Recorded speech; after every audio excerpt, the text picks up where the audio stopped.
नमस्कार दोस्तों, स्वागत है आप सभी का रोशनसा स्टडी पॉइंट पे। और आज की इस वीडियो में हम समझने वाले हैं 12th क्लास पॉलिटिकल साइंस का जो हमारा सेकंड बुक है, जिसका नाम है स्वतंत्र भारत में राजनीति। इस बुक के हम चैप्टर नंबर 4 को समझेंगे, जिसका नाम है भारत के विदेशी संबंध। इसमें हम भारत के विदेशी संबंध को समझने वाले हैं। विदेशी संबंध का मतलब क्या होता है? विदेशी संबंध का मतलब होता है दूसरे देशों के साथ हमारे रिलेशन, हमारे संबंध कैसे होंगे। तो जैसे कि हम अपने हम खुद की घर की बात करें, जहाँ पे हम रहते हैं, हमारे पड़ोस में भी बहुत सारे लोग रहते हैं, हमारे पड़ोसी है। कुछ पड़ोसी के साथ हमारे जो संबंध है वो बहुत अच्छे हैं, कुछ के साथ खराब है। ठीक है, ऐसे ही अंतर्राष्ट्रीय स्तर पे भी होता है। अंतर्राष्ट्रीय स्तर पे भी बहुत सारे देशों के साथ हमारे संबंध खराब है, बहुत सारे देश जो है उनके साथ हमारे संबंध बहुत अच्छे हैं, उनके साथ हमारा व्यापार अच्छा होता है, हमारी हर तरह की मदद उस देश से मिल जाता है। तो बदले में हमें भी क्या करना होता है, उस देश की मुसीबत के समय में मदद करनी होती है। जैसे कि हम रसिया की बात करें तो रूस जो है वो हमेशा हमारी मदद करता है ना। अमेरिका से जितना ज़्यादा मदद नहीं मिलता, उससे ज़्यादा हमारे को रसिया से मदद मिल जाता है। ठीक है, तो जरूरत ये भी है कि भाई हम भी उनकी हेल्प करेंगे ना, जब उनको जरूरत होगी। तो इस तरीके से संबंध, विदेशी संबंध बनते हैं। विदेशी संबंध जो ये चैप्टर है पूरी तरीके से, इसमें हम कुछ युद्ध की भी बात करेंगे। वैसे विदेशी संबंध, भारत जब आज़ाद हुआ तो उसके बाद भारत का विदेशी संबंध कैसे बना था, विदेशी संबंध का निर्धारण कैसे किया गया है ना, दूसरे देशों के साथ हमारे संबंध कैसे होंगे, इसका निर्धारण कैसे हुआ। हम यहाँ पे 1962, 65 और 71 में जो भारत के युद्ध हुए, जैसे कि आपको पता है कि हमारे दो पड़ोसी देश पाकिस्तान और चाइना के साथ हमारे संबंध बहुत ही बेकार है ना। तो इन युद्धों की भी हम बात करेंगे। चाइना के साथ हमारे संबंध, पाकिस्तान के साथ हमारे संबंध कैसे हैं। ठीक है, तो ये सारी चीज़ें हम समझने वाले हैं। देखिए, सबसे पहले हम यहाँ पे समझेंगे कि जब भारत आज़ाद हुआ तो उस समय भारत की स्थिति कैसी थी। ठीक है, भारत जो है वो बहुत ही चुनौतीपूर्ण स्थिति में आज़ाद हुआ था। दुनिया जो है उस समय महायुद्ध की तबाही झेल रही थी, है ना। पुनर्निर्माण का सवाल सभी देशों के साथ था, सामने था कि वो फिर से अपना पुनर्निर्माण कैसे करेंगे। एक अंतर्राष्ट्रीय संस्था बनाने के प्रयास किए जा रहे थे ना। इसी समय एक नई अंतर्राष्ट्रीय संस्था यानी कि UNO जो है उसको बनाने की कोशिश भी की जा रही थी। ठीक है, उपनिवेशवाद क्योंकि खत्म हो गया था, नए देश आज़ाद हो रहे थे, तो बहुत सारे नए देश उभर के सामने आ रहे थे दुनिया के नक्शे पे। नए देशों के सामने लोकतंत्र कायम करने की चुनौती थी, अपने जनता की भलाई कैसे करेंगे, है ना, उसकी चुनौती थी उन देशों के सामने। तो अंग्रेज जब आज़ाद करके गए भारत को, तो आपको पता है कि भाई बहुत सारे विवाद, बहुत सारी समस्या भी देखे गए, है ना। सबसे पहले तो भाई देश का बंटवारा कर दिए। सबसे बड़ी समस्या तो यही सबसे बड़ी जो समस्या उपजा के जो गए अंग्रेज लोग, वो देश का बंटवारा करके गए थे, है ना। भारत के सामने गरीबी की सबसे महत्वपूर्ण समस्या थी। इन सभी स्थिति के बावजूद भी भारत ने क्या किया, बहुत ही सावधानी से अपने विदेशी संबंध का निर्धारण किया। ऐसे विदेशी संबंध बनाए जिससे कि देश की, मतलब सभी देशों की संप्रभुता का सम्मान हो सके, अंतर्राष्ट्रीय स्तर पर शांति कायम हो सके, है ना।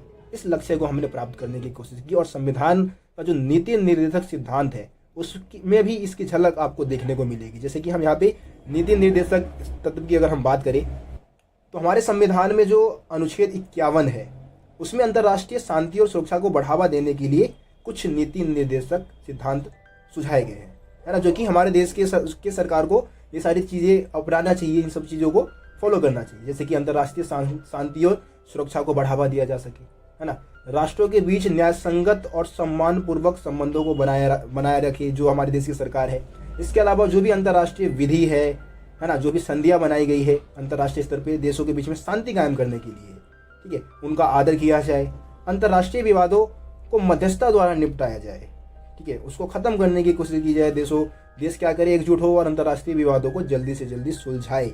ये हमारे राज्य के नीति निर्देशक तत्व यानी कि जो 51 जो अनुच्छेद है, 51 अनुच्छेद है, उसमें इन 4 तत्वों का वर्णन किया गया है। अब हम गुट निरपेक्ष आंदोलन की बात करते हैं। देखिए, गुट निरपेक्षता है क्या? तो गुट निरपेक्षता का मतलब होता है कि महाशक्ति द्वारा बनाए गए किसी गुट में शामिल ना होना। आपको पता है कि जब शीत युद्ध का समय चल रहा था, शीत युद्ध आपका जो है 1945 में शुरू हुआ, तो उसके बाद ही पूरी दुनिया 2 खेमों में बढ़ चुकी थी, है ना। एक तो सोवियत संघ के नेतृत्व में जो कि वार्सा संधि बनाई गई थी, सोवियत संघ के नेतृत्व में, जिसमें पूर्वी यूरोप के जो देश थे वो शामिल थे। दूसरी तरफ नाटो जो संगठन बनाया गया था वो अमेरिका के द्वारा बनाया गया था, और इसमें जो पश्चिमी यूरोप के ज़्यादातर देश थे वो इसमें शामिल थे, बात हमारे को पता है। अब भारत के सामने भी ये समस्या थी कि भारत को किसी न किसी गुट में शामिल होना था भाई। लेकिन भारत ने क्या किया, एक नई नीति अपनाई, है ना। भारत ने दोनों ही खेमों से, दोनों ही गुटों से समान दूरी बनाकर रखा, और इसी नीति को हम क्या बोलते हैं, गुटनिरपेक्षता की नीति बोलते हैं। तो देखिए अब गुटनिरपेक्षता की नीति जो है या गुटनिरपेक्षता जो ये आंदोलन है वो कैसे उद्भव हुआ। तो आज़ादी के बाद जैसे आपको पता है कि जो दूसरा विश्व युद्ध खत्म हुआ था तो उसके बाद बहुत सारे नव स्वतंत्र देश उभर के सामने आ रहे थे, जिसमें से एफ्रो एशियन सम्मेलन बुलाया गया 1955 में। इंडोनेशिया का एक शहर है बांडुंग, ठीक है। बांडुंग सम्मेलन जो हुआ था, एफ्रो एशियन सम्मेलन का मतलब है कि अफ्रीका और एशिया के जो नव स्वतंत्र देश थे वो इसमें शामिल हुए थे सम्मेलन में, इसीलिए इसको हम एफ्रो एशिया सम्मेलन बोलते हैं, ठीक है। और गुटनिरपेक्ष आंदोलन जो है उसकी नींव भी इसी सम्मेलन के माध्यम से रखी गई थी। और आपको पता है कि जो गुटनिरपेक्षता का जो पहला सम्मेलन हुआ था वो 1961 में बेलग्रेड जो है आपको पता है यूगोस्लाविया की राजधानी है, वहाँ पे बुलाया गया था पहला सम्मेलन। तो गुटनिरपेक्षता एक बहुत ही फेमस आंदोलन बना और इसमें बहुत सारे देश शामिल हुए। अगर इस समय हम वर्तमान समय की बात करें तो 120 देश इसमें शामिल है, ठीक है। और इसका जो 18वां सम्मेलन है वो जून 2019 में बुलाया गया अजरबैजान में, ठीक है। इसके अलावा इसका जो हम अगर 17वें सम्मेलन की बात करें तो 17वां जो सम्मेलन है 2016 में बुलाया गया था, ठीक है। और ये वेनेजुएला जो है वहाँ पे बुलाया गया था सम्मेलन। तो ये आप कुछ मतलब जगह के नाम भी इसमें आप याद करके रख सकते हैं। अब हम बात करते हैं जवाहरलाल नेहरू की विदेश नीति की विशेषता। देखिए जवाहरलाल नेहरू आपको पता है भारत के प्रथम प्रधानमंत्री और विदेश मंत्री भी थे, स्वतंत्र भारत की मैं बात कर रहा हूँ। और उन्होंने भारत की विदेश नीति तैयार की और इसके 3 मुख्य उद्देश्य थे। जो जवाहरलाल नेहरू ने जो विदेश नीति बनाई उसके 3 प्रमुख उद्देश्य थे। पहला तो भाई जो हमने संघर्ष किया, बहुत ही ज़्यादा संघर्ष करके हमने जो संप्रभुत्ता को मतलब एक तरीके से प्राप्त किया है, आज़ादी को प्राप्त किया, उसको बनाए रखना है ना। क्षेत्रीय अखंडता को बनाए रखना, यानी कि भाई जो हमारे देश के राज्य है वो अलग ना हो, एकजुट रहे, है ना। भारत एक अखंड भारत हो, तो क्षेत्रीय अखंडता को बनाए रखना। तेज गति से विकास करना है, मतलब विकास करना है और विकास ऐसा होना चाहिए जो सभी के लिए हो, सभी के भलाई के लिए हो, है ना। तो ये नेहरू की विदेश नीति थी। 3 प्रमुख उद्देश्य नेहरू जी के विदेश नीति के प्रमुख उद्देश्य में आप बता सकते हैं। सो फ्रेंड्स, अब हम बात करते हैं भारत की विदेश नीति के प्रमुख तत्वों की। देखिए भारत की विदेश नीति के प्रमुख तत्व में हम सबसे पहले गुटनिरपेक्षता को समझते हैं। देखिए भारत के विदेश नीति में जब भारत विदेश नीति बना रहा होता है तो सबसे पहले गुटनिरपेक्षता की नीति को फॉलो करता है, यानी कि वो किसी भी महाशक्ति के खेमे का पक्ष नहीं लेता, है ना। दोनों से अलग होकर अपने स्वतंत्र फैसले लेता है। इसके अलावा निशस्त्रीकरण, दूसरा पॉइंट आप बता सकते हैं कि भाई भारत ने हमेशा ही अंतर्राष्ट्रीय स्तर पर निशस्त्रीकरण को बढ़ावा दिया है, यानी कि जो खतरनाक हथियार है, विनाशकारी हथियार है, उसको ना बनाया जाए। इसके अलावा भारत वसुदैव कुटुंबकम का नारा देता है, यानी कि धरती ही हमारा परिवार है ना, पूरा विश्व जो है एक परिवार समान है, ठीक है। इसके अलावा अंतर्राष्ट्रीय विवादों का शांतिपूर्वक हल करने की कोशिश करता है। मतलब सीधा ऐसा नहीं है कि भाई कोई छोटी मोटी लड़ाई है उसको सीधा युद्ध तक लेके जाया जाए। बात विचार के माध्यम से शांतिपूर्वक तरीके से हम क्या कर सकते हैं, अंतर्राष्ट्रीय समस्याओं का समाधान कर सकते हैं, ठीक है। इसके अलावा अंतर्राष्ट्रीय मामलों में स्वतंत्रता पूर्वक एवं सक्रिय भागीदारी निभाता है। जो भी अंतर्राष्ट्रीय आप मामले देखिए, कोई मुद्दा है, कोई देश के बीच में युद्ध हो गया है ना, कुछ भी मैटर होता है अंतर्राष्ट्रीय स्तर पे, तो उसमें वो अपना बात कहता है। वो ये नहीं कि हट गया, वो बिल्कुल ही हट गया, कुछ ना कुछ मतलब अपना बात कहता है। वो स्वतंत्र भूमिका निभाता है, सक्रिय भूमिका निभाता है। इसके अलावा साम्राज्यवाद का विरोध करता है। साम्राज्यवाद का मतलब आप समझते हैं, अपने साम्राज्य का विस्तार करना, अपने देश की सीमा का विस्तार करना साम्राज्यवाद कहलाता है। साम्राज्यवाद के तहत ही बहुत सारे देश गुलाम बनाए गए थे, आपको पता है। भारत साम्राज्यवाद का विरोध करता है, हर रूप से इसकी निंदा करता है। यही भारत की विदेश नीति के प्रमुख तत्व है। 2, 4, 6 पॉइंट काफी है। 6 नंबर में क्वेश्चन आता भी है, ठीक है। चीन के साथ शांति और संघर्ष। अब देखिए चाइना के साथ अगर हम शुरुआती संबंध की बात करें तो संबंध बहुत ही मधुर थे। मधुर मतलब कि बहुत अच्छे संबंध, दोनों एक दूसरे के साथ अच्छे संबंध बना रखे थे। क्योंकि जो चाइना में जो क्रांति हुई थी, चीनी क्रांति 1949 में हुआ था, और उसके बाद वहाँ पे जो कम्युनिस्ट सरकार जो बनी थी ना, उसको मान्यता देने वाला भारत पहला देश था। नेहरू जी तो यार दिल खोल के विश्वास करते थे, दिल खोल के, मतलब बहुत खतरनाक वाला विश्वास था चाइना के ऊपर। बहुत अच्छा दोस्त है हमारा, हिंदी चीनी भाई भाई का नारा लगा, है ना। लेकिन सरदार पटेल भाई अलग सोचते थे। सरदार पटेल को थोड़ा डर सताता था कि हाँ भाई ये जो चाइना है वो भरोसा करने वाली तो भाई पार्टी है ही नहीं, इसमें हमें भरोसा नहीं करना चाहिए। नेहरू जी ने बोला नहीं नहीं नहीं नहीं, हमें तो भाई भरोसा करना ही है तो करना ही, ठीक है। तो भारत और चाइना के बीच में एक समझौता होता है जिसको हम पंचशील समझौता कहते हैं, ठीक है। ये 29 अप्रैल 1954 को हुआ था। भारत के प्रधानमंत्री जवाहरलाल नेहरू और चाइना के जो एक प्रमुख नेता थे जिनका नाम था चाउ एन लाइन, इनके बीच में ये समझौता हुआ था जिसके 5 बिंदु थे, इसीलिए इसको पंचशील समझौता बोलते हैं। और 5 बिंदु कौन से थे? एक दूसरे के विरुद्ध आक्रमण न करना, एक दूसरे के आंतरिक मामले में हस्तक्षेप न करना, मतलब कि भाई दोनों ही देश क्या करेंगे, जो भी उनके देश के अंदर जो भी घटनाएं घट रही है ना उसमें कोई दखल अंदाजी नहीं करेगा। एक दूसरे की क्षेत्रीय अखंडता का आदर करना है भैया। समानता और परस्पर मित्रता की भावना रखनी है, ये भी आप समझ गए होंगे। आखिरी शांतिपूर्ण सह अस्तित्व, है ना, शांतिपूर्ण जो व्यवस्था है उसको बना के रखा जाए। ये 5 सिद्धांत थे ये पंचशील समझौते के। ठीक है, अब बात करते हैं भाई मामला कैसे गड़बड़ होना शुरू हुआ। ये जो 1962 में जो चाइना और भारत का जो युद्ध हुआ उसके पीछे का मेन रीजन क्या था? तो सबसे पहला कारण तो भैया था तिब्बत का मुद्दा। देखिए तिब्बत की हम कहानी थोड़ी स्टोरी यहाँ पे समझते हैं। तिब्बत क्या बवाल है, ठीक है, इसके कारण बवाल क्यों हुआ? देखिए यह मध्य एशिया का एक मशहूर पठार है तिब्बत जो है। ऐतिहासिक रूप से अगर हम तिब्बत की बात करें तो भारत और चीन के बीच विवाद का एक बहुत बड़ा मसला रहा है ना। अतीत में समय समय पर चीन ने तिब्बत पर अपना प्रशासनिक नियंत्रण जताया और कई दफा जो तिब्बत है आज़ाद भी हुआ, मतलब कई बार इस पर हमला करके इस पर आप नियंत्रण कर लेता था। कई बार जो तिब्बत है वो अपना आज़ादी की लड़ाई लड़ा। 1950 में क्या होता है, चीन ने तिब्बत पर अपना नियंत्रण कर लिया, मतलब 1950 में कब्जा हो गया भाई किसका?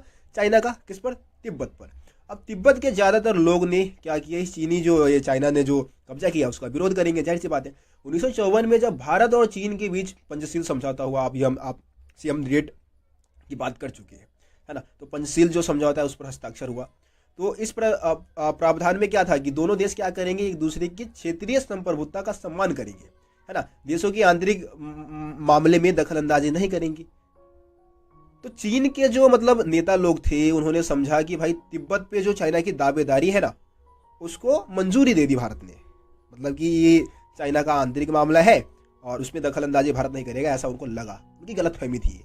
ठीक है, अब 1956 में क्या होता है कि चीन के जो मतलब उस समय प्रमुख थे चाइना के, चाओ एन लाइन भारत के दौरे पे आए हुए थे और उसी समय तिब्बत के जो धार्मिक नेता थे दलाई लामा वो भी आ गए। ठीक है, उन्होंने तिब्बत की बिगड़ती जो हालत थी, मतलब जो दलाई लामा है उन्होंने क्या किया, तिब्बत की बिगड़ती हालत के बारे में नेहरू जी को बताया। अब नेहरू जी ने जब सुना तो भाई उन्होंने, क्योंकि ऐसा कह रखा था कि भाई तिब्बत को मतलब सबसे ज़्यादा स्वायत्तता दी जाएगी, है ना, चाइना के जो अन्य इलाके हैं उससे बहुत ज़्यादा स्वायत्तता दी जाएगी।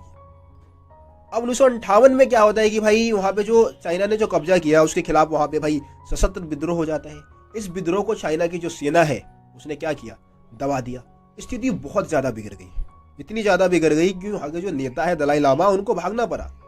वो तिब्बत से निकल के आ गए भारत में। 1959 में भारत में उन्होंने क्या किया, शरण लिया। शरण मांगी तो हमने शरण दिया उनको, ठीक है, भारत ने दलाई लामा को शरण दे दिया। चीन ने भारत के इस कदम का घोर विरोध किया।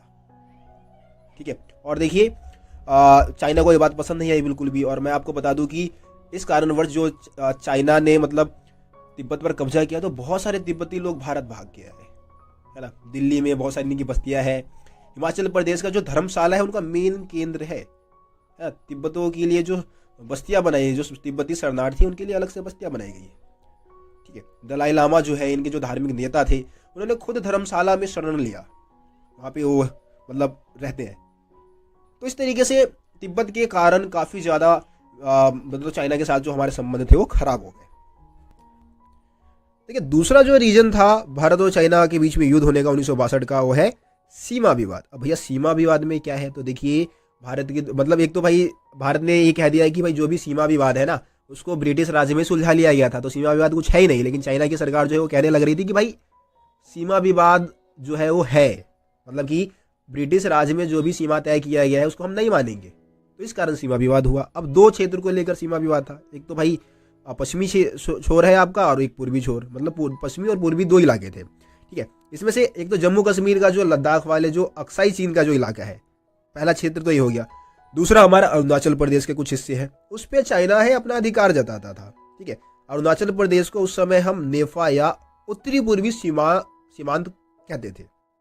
अब 1957 से 59 के बीच में क्या होता है, चाइना ने अक्साई चीन के इलाके पर कब्जा कर लिया। ठीक है, इस इलाके से उसने राजनीतिक बढ़त भी हासिल कर ली, मतलब एक सड़क बना दिया वहाँ पे और काफ़ी मजबूती वहाँ पे प्राप्त कर ली। इस कारण क्या हुआ कि दोनों ही देश के जो नेता लोग थे उनके बीच में काफ़ी बहस हुआ, लेकिन इस सीमा विवाद जो है उसको नहीं सुलझाया जा सका। अब जब हम बात करते हैं 1962 की, तो आपको पता है कि भाई उस समय क्यूबा मिसाइल संकट भी चल रहा था, शीत युद्ध का समय काल था। पूरी दुनिया का ध्यान क्यूबा मिसाइल संकट की तरफ था, लेकिन इधर चाइना ने भारत पर हमला कर दिया 1962 में, है ना। अक्टूबर में क्या किया, उसने हमला किया था। तो पहला हमला जो था वो 1 हफ्ते तक चला, है ना। और इस दौरान जो अरुणाचल प्रदेश से कुछ महत्वपूर्ण इलाके हैं उस पर चाइना ने क्या कर लिया, कब्जा कर लिया, है ना।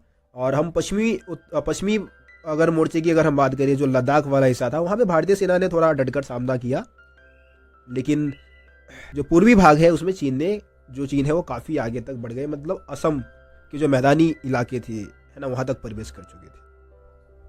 आखिरकार चाइना ने क्या किया, एक तरफा युद्ध विराम की घोषणा है वो कर दी और अपनी सेना को उस स्थान पर लौटने के लिए कह दिया जहाँ पे पहले वो तैनात थे। तो ये पूरी कहानी थी भारत और चाइना के बीच में जो 1962 का युद्ध हुआ था। और ये युद्ध दो कारण ही थे। एक तो तिब्बत का मसला था और कुछ सीमा विवाद थे, जो कि अरुणाचल प्रदेश और आपका जो अक्साई चीन का जो इलाका है उसको लेकर ये युद्ध हुआ था। अब हम बात करते हैं भारत और चाइना के बीच में जो युद्ध हुआ उसका क्या परिणाम निकला। देखिए, परिणाम की अगर हम बात करें तो भारत चीन युद्ध से क्या हुआ, भारत की जो छवि है वो देश विदेश में खराब हो गई, है ना, धक्का पहुंचा। और इस संकट से उबरने के लिए भारत को अमेरिका और ब्रिटेन से सैन्य मदद मांगनी पड़ी। भारत के कई सैन्य कमांडरों ने क्या किया, इस्तीफा दे दिया या फिर अवकाश ग्रहण कर लिया इस युद्ध के बाद। नेहरू के जो नज़दीकी सहयोगी थे और उस समय के जो तत्कालीन रक्षा मंत्री थे जिनका नाम था वी.के. कृष्ण मेनन, उन्होंने भी क्या किया, मंत्रिमंडल छोड़ दिया। नेहरू की छवि भी बहुत ज़्यादा खराब हो गई, धूमिल हो गई, है ना। चीन के इरादे को सही से भाप नहीं पाए थे और इस कारण उनकी काफ़ी ज़्यादा आलोचना की गई थी। और पहली बार क्या हुआ, उनके सरकार के खिलाफ अविश्वास प्रस्ताव भी लाया गया था। और उसके बाद कई जो उपचुनाव हुए उसमें कांग्रेस को हार का सामना करना पड़ा। इसके अलावा हम कम्युनिस्ट पार्टी की बात करें, भारतीय कम्युनिस्ट पार्टी की, तो इसमें भी विभाजन हुआ, है ना। कुछ लोग जो थे, मतलब जो सोवियत संघ का पक्षधर खेमा था वो भाकपा में ही रहा। भाकपा मतलब कि भारतीय कम्युनिस्ट पार्टी, इसमें ही रहा, ठीक है। इसके अलावा कुछ चाइना के साथ थे, मतलब चाइना को सपोर्ट किया करते थे, तो वो बन गए माकपा, यानी कि मार्क्सवादी कम्युनिस्ट पार्टी। ये विभाजन 1964 में जाके हुआ। चीन के साथ इस युद्ध के एक और परिणाम हम देख सकते हैं कि हमारा जो ध्यान है, हमारे जो नेता लोग हैं, उनका ध्यान पूर्वोत्तर के राज्यों की तरफ गया, है ना। वहाँ की हालत बहुत ज़्यादा खराब थी, ठीक है। तो उन्होंने देखा कि भाई राष्ट्रीय एकता और अखंडता के लिहाज से क्या है, ये भी काफ़ी ज़्यादा महत्वपूर्ण है ये राज्य, और यहाँ पे भी हमारे को ध्यान देना चाहिए। तो नागालैंड को प्रांत का दर्जा दिया गया और मणिपुर और त्रिपुरा केंद्र शासित प्रदेश ही थे, लेकिन उनके अपना मतलब विधानसभा जो है उसका निर्वाचन का अधिकार उनको मिल गया था, ठीक है। तो ये सारे परिणाम में आप बता सकते हैं जो कि भारत चाइना युद्ध के बाद ये परिणाम देखने को मिलते हैं। आज हम कोशिश करेंगे कि भाई इसके आगे के जो भारत और चाइना के बीच में जो संबंध कायम हुए उनको उन सारी चीज़ों को हम समझें, और इसके अलावा भारत के परमाणु कार्यक्रम को भी हम समझने वाले हैं। देखिए, अगर आप भारत और पाकिस्तान के बीच में शांति और संघर्ष वाला जो टॉपिक है, भारत और पाकिस्तान के बीच में संघर्ष का जो टॉपिक है, क्योंकि चाइना के बाद पाकिस्तान का ही टॉपिक है आपके इस चैप्टर में, अगर आप एनसीईआरटी बुक को देखेंगे, तो वैसे मैं चाहता हूँ कि आप लोग ना जो हमारे समकालीन दक्षिण एशिया वाला जो चैप्टर है उसका पार्ट 2 देख ले। मैंने इस पर एनिमेशन वीडियो बना रखा है, जो बांग्लादेश के निर्माण की पूरी कहानी है और भारत और पाकिस्तान के बीच में जो युद्ध हुआ था 1971 का, है ना, उसकी पूरी कहानी बता रखी है, तो आप लोग उसको देख सकते हैं। और भी चीज़ें हैं, भारत पाकिस्तान के बीच में संबंध खराब होने के भी जो पॉइंट्स है वो भी आपको मिल जाएगा, ठीक है। तो आप सभी जो आपकी फर्स्ट बुक है उसकी जो वीडियो है आप देखेंगे तो आपको समझ में आ जाएगा। तो मैं सोच रहा हूँ कि उस टॉपिक को रहने देता हूँ, ठीक है। हम बात करें कि 1962 के बाद भारत और चाइना के बीच में संबंध कब ठीक होने शुरू हुए, क्योंकि 1962 में भाई दोनों लड़े पड़े थे। तिब्बत का मसला हो गया था, अरुणाचल प्रदेश का मसला हो गया था, है ना, उधर अक्साई चीन का मुद्दा था, तो इन सब चीज़ों के कारण वो लड़ गए थे। अब 62 में तो भाई संबंध खराब हो गए युद्ध के कारण। 1976 में जाके ये संबंध सही हो पाए। अब देखिए, अटल बिहारी वाजपेयी जो है वो 1979 में विदेश मंत्री के रूप में वहाँ गए थे। इसके अलावा हम राजीव गांधी की बात करें तो राजीव गांधी 1962 के बाद चाइना जाने वाले पहले प्रधानमंत्री थे, पहले प्रधानमंत्री के तौर पे वो गए थे, ठीक है। लेकिन ये सारे चीज़ें जो है वो केवल व्यापारिक मसलों के लिए था, शांति व्यवस्था कायम करने के लिए कोई संबंध नहीं स्थापित हो पाए थे। अब हम यहाँ पे 2003 की बात करते हैं, तो 2003 में अटल बिहारी वाजपेयी जो है वो प्रधानमंत्री के तौर पर चीन की यात्रा की थी, है ना, जिसके माध्यम से क्या हुआ, जो हमारे प्राचीन जो सिल्क रूट है, ठीक है, रेशम मार्ग जिसको हम बोलते हैं सिल्क रूट, उसको व्यापार के लिए खोलने की जो मतलब सहमति थी वो हो गई थी। ठीक है, जो कि 1962 के में जो युद्ध हुआ था ना, उसके कारण सिल्क रूट बंद हो गया था, लेकिन अब इसको खोल दिया गया। इसके अलावा इससे एक और फायदा ये हुआ कि भाई चीन ने अब मान लिया कि सिक्किम भारत का ही अंग है ना। इस समय जब अटल बिहारी वाजपेयी गए 2003 में चाइना, तो इससे ये भी फायदा हुआ कि सिक्किम पर हमेशा दावेदारी करता था चाइना, लेकिन अब इसको भारत का ही अंग मान लिया गया था। अब देखिए चीन की हम बात करें तो अरुणाचल प्रदेश में अपनी दावेदारी है ना, पाकिस्तान का चाइना के साथ जो भी लगातार मित्रता बढ़ रही है उसके खिलाफ जो मतलब हमेशा चाइना क्या करता है, पाकिस्तान को सपोर्ट करने की कोशिश करता है। तो इस कारण भारत और चाइना के बीच में संबंध खराब होते रहे हैं, है ना, और सीमा विवाद भी होता ही रहता है, आपको पता ही है। तो देखिए सन यहाँ पे 2014 की बात की गई है। 2014 में जो चीन के राष्ट्रपति है शी जिनपिंग, ठीक है, उन्होंने भारत का दौरा किया था, और इस दौरे का मेन जो समझौता हुआ था, इस दौरे में मुख्य समझौता जो हुआ था वो कैलाश मानसरोवर यात्रा हेतु जो आपका जो मार्ग है उसको खोलने की बात कही गई थी। मुख्य समझौता इसके अंतर्गत किया गया था 2014 में। अब तो 2016 की हम बात करते हैं। भारत के जो राष्ट्रपति थे उस समय प्रणब मुखर्जी, उन्होंने चाइना की यात्रा की थी और यात्रा पे गए थे वो। और इस यात्रा का मेन पर्पस जो था, मतलब किस लिए यात्रा हुआ था, आयोजन किया गया था, तो अजहर मसूद है जो कि पाकिस्तान का एक बहुत ही फेमस आतंकवादी है, उसको एक तरीके से उसके पक्ष में चाइना ने क्या किया था, वीटो पावर का यूज़ किया था उसको बचाने के लिए, उसके सपोर्ट में, है ना, संयुक्त राष्ट्र संघ में। तो इसी एवज में ये यात्रा का आयोजन किया गया था। उसके बाद हम बात करते हैं कि भाई भारत व चीन के मध्य संबंधों को सकारात्मक रूप देने के लिए जो हमारे देश के जो प्रधानमंत्री हैं नरेंद्र मोदी और चीन के जो राष्ट्रपति है शी जिनपिंग, उन्होंने काफ़ी ज़्यादा प्रयास किया है ताकि देशों के बीच में शांतिपूर्ण समझौता हो सके। और यहाँ पे स्ट्रेंथ देखिए, स्ट्रेंथ नाम से ये एक तरीके से संकल्प रखा गया है ना, P2P मतलब पीपल टू पीपल, एक तरीके से भारतीय प्रधानमंत्री द्वारा ये संबंध स्थापित करने के लिए संकल्प रखा गया है। स्ट्रेंथ में क्या है कि भाई देखिए, एस यानी कि आध्यात्मिकता, टी यानी कि आपका रीति रिवाज है, व्यापार है, तकनीक हो गया आपका, है ना, आर यानी कि रिलेशनशिप संबंध हो गया आपका, एंटरटेनमेंट यानी कि एम, यहाँ पे आप देखें ना सारे अक्षर के अकॉर्डिंग यहाँ पे दिखाए गए हैं ना, स्ट्रेंथ STRENGTH, तो इस तरीके से है। और यहाँ पे एंटरटेनमेंट में आपका आर्ट आ गया, मूवीज़ हो गई, है ना, मनोरंजन में आपका कला व सिनेमा हो गया। इसके अलावा प्रकृति, एन यानी कि प्रकृति संरक्षण, है ना, जी यानी कि गेम्स खेल, टी यानी कि टूरिज्म पर्यटन, है ना, एच यानी कि हेल्थ स्वास्थ्य, ये सारी चीज़ें। उसके बाद देखिए डोकलाम भी एक क्षेत्र है जहाँ पे भारत और चाइना के जो सैनिक हैं उनके बीच में तनातनी हो चुकी थी और काफ़ी ज़्यादा न्यूज़ में ये खबर सुनने को भी मिला था। तो ये 16 जून 2017 को शुरू हुआ था, ठीक है, लेकिन दोनों देशों के अच्छे प्रयास के कारण ये 28 अगस्त 1917 को समाप्त हो गया। तो हाल ही में क्या है कि जो चाइना है, चाइना से भारत हमेशा मांग करता रहता है कि भाई जैसे मोहम्मद के जो भी आतंकवादी है उनको आतंकवादी का मान्यता दिया जाए, है ना। पाकिस्तान के जितने भी आतंकवादी संगठन है, ये जैसे मोहम्मद है, इसका जो मेन जो लीडर है अजहर मसूद है आपका, है ना, उसको आतंकवादी घोषित किया जाए। तो चाइना ने ऐसा किया भी, है ना। सुरक्षा परिषद के प्रस्ताव का जो सुरक्षा परिषद में ये प्रस्ताव रखा गया था कि भाई अजहर मसूद को आतंकवादी घोषित किया जाए, तो इसको सपोर्ट किया चाइना ने, जिससे कि भारत और चाइना के बीच में संबंध सुधरे हैं। तो ये भारत और चाइना के बीच में जो संबंध के जो पॉइंट्स है आप लिख सकते हैं। आपके एनसीईआरटी बुक में ये सारी चीज़ें नहीं मिलेंगी, ये सपोर्ट मटेरियल से आपको मैंने समझाया है।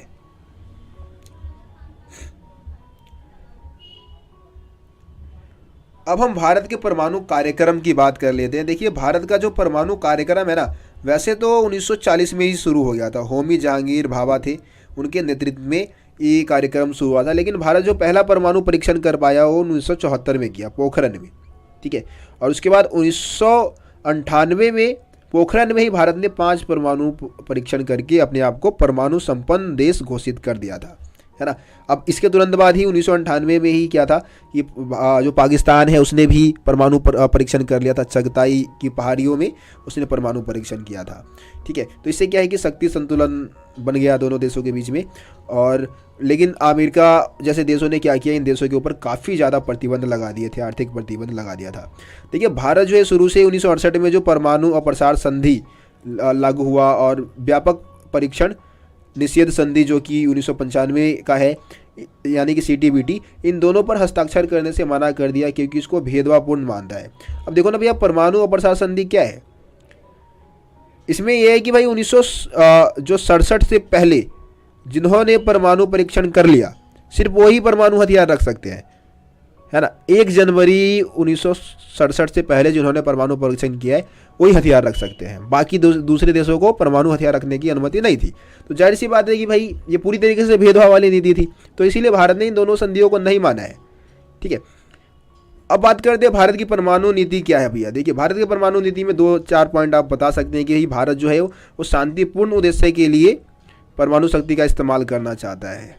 ठीक है, सैन्य उद्देश्य के लिए इसका इस्तेमाल नहीं करना चाहता। भारत अपनी सुरक्षा तथा आवश्यकता अनुसार परमाणु हथियारों का निर्माण करेगा। ये भारत की परमाणु नीति है कि भाई सुरक्षा अनुसार जितनी उसको ज़रूरत है, थोड़ा बहुत जो भी भाई आसपास जो पावरफुल मुल्क है, परमाणु संपन्न देश है, तो जाहिर सी बात है इसको भी परमाणु हथियारों की जरूरत पड़ेगी, तो उसके लिए इस्तेमाल करेगा, बनाएगा, है ना।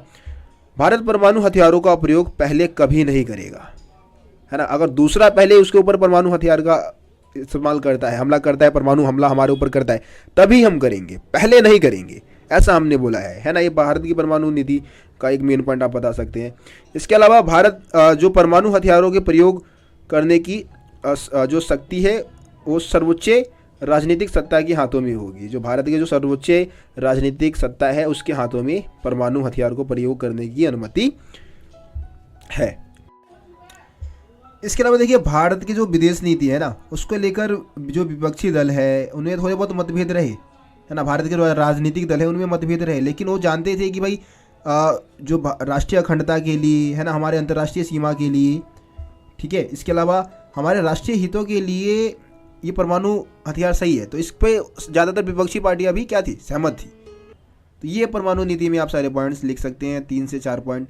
3 नंबर में वैसे क्वेश्चन आता है, ज़्यादा लॉन्ग नहीं आएगा, तो आप ये पॉइंट्स बता सकते हैं। तो इस तरीके से आपका ये जो चैप्टर है वो कंप्लीट होता है। सारे टॉपिक मैंने करवाने की कोशिश की है। किसी भी टॉपिक में दिक्कत है आप कमेंट में बता सकते हैं। आपको ऐसा लगता है कि कोई टॉपिक छूट गया है तो आप वो भी कमेंट में मेरे को बता सकते हैं, मैं करवाने की पूरी कोशिश करूँगा, या इंपॉर्टेंट क्वेश्चन की वीडियो बनाऊँगा तो उसमें उन क्वेश्चन को ऐड कर दूँगा। ठीक है, तो वीडियो को आप शेयर करिए, चैनल को सब्सक्राइब नहीं किया तो सब्सक्राइब भी जरूर करें। मिलते हैं आप लोगों से अगली वीडियो में, तब तक के लिए जय हिंद, जय भारत।